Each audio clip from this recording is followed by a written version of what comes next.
Buenos días, mi nombre es Reina Rubí y voy a presentar el proyecto integrador de la materia de base de datos. En este proyecto nos pide que respondamos algunos puntos. El primero de ello es, ¿qué tipos de fallos puede presentar una base de datos? Bueno, la base de datos pueden sufrir diversos tipos de fallos, como por ejemplo el fallo de transacción. Este ocurre cuando una transacción no se puede completar con éxito debido a errores internos. Por ejemplo, una transacción para transferir dinero de cuenta A una cuenta B. Este, el dinero se resta de la cuenta A, pero al intentar sumar a la cuenta B, se descubre que esta está bloqueada.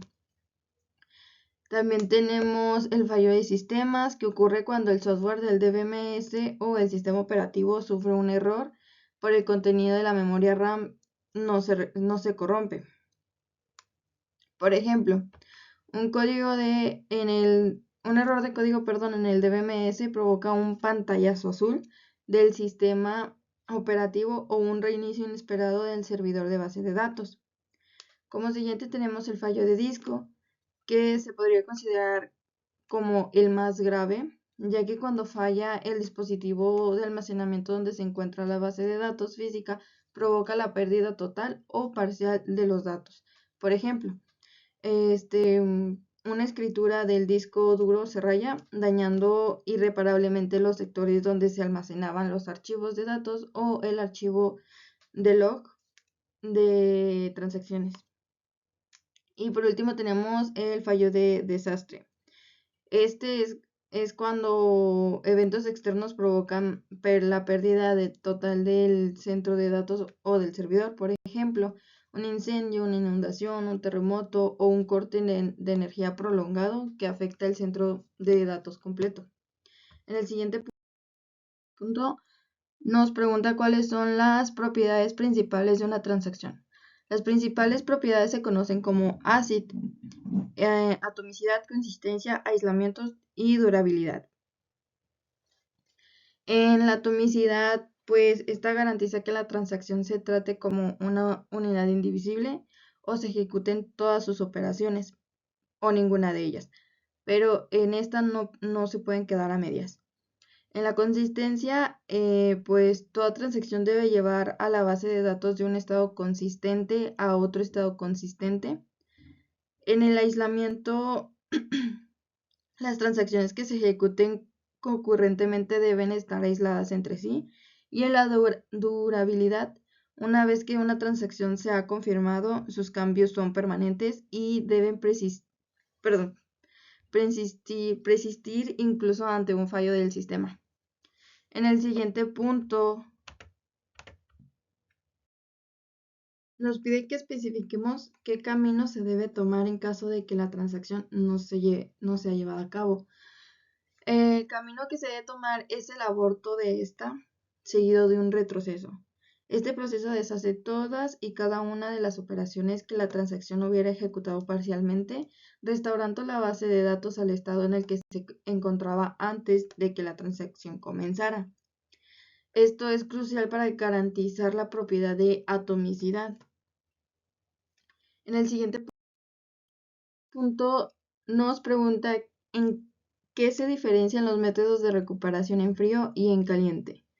Bueno, estas se diferencian en el estado del servidor. En la recuperación en frío, el DBMS debe estar detenido y no debería haber usuarios conectados. Y al contrario, la recuperación en caliente, el DBMS está en funcionamiento y disponible para los usuarios.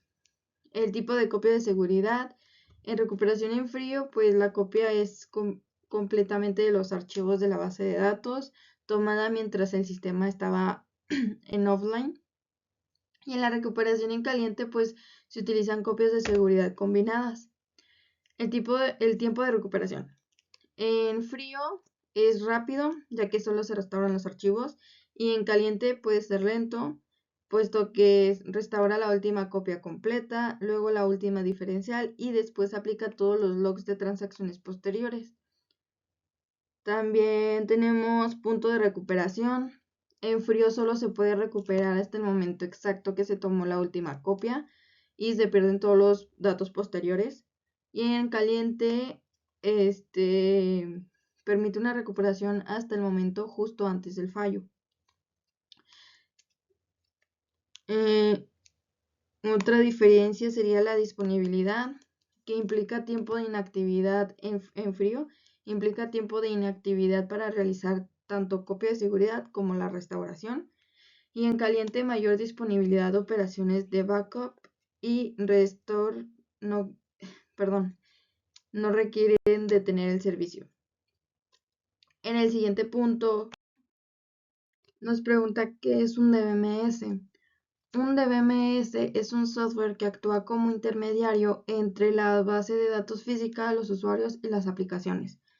Su principal función es permitir de manera eficiente, segura y ordenada la definición, creación, consulta, actualización y administración de la base de datos. Ejemplos comunes son MySQL, PostgreSQL, Oracle Database, Microsoft SQL Server y MongoDB. En el siguiente y último punto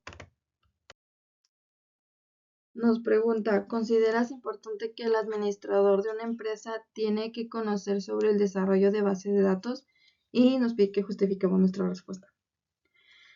Bueno, yo considero que sí es muy importante, aunque el nivel de conocimiento técnico profundo no necesita ser el mismo que el de un DBA o un desarrollador.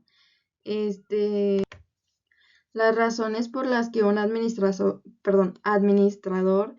debe tener un conocimiento conceptual y estratégico sólido son por la toma de decisiones estratégica, la asignación de recursos, evaluación de riesgos, la comunicación efectiva en el área de TI y pues la optimización de procesos de negocio.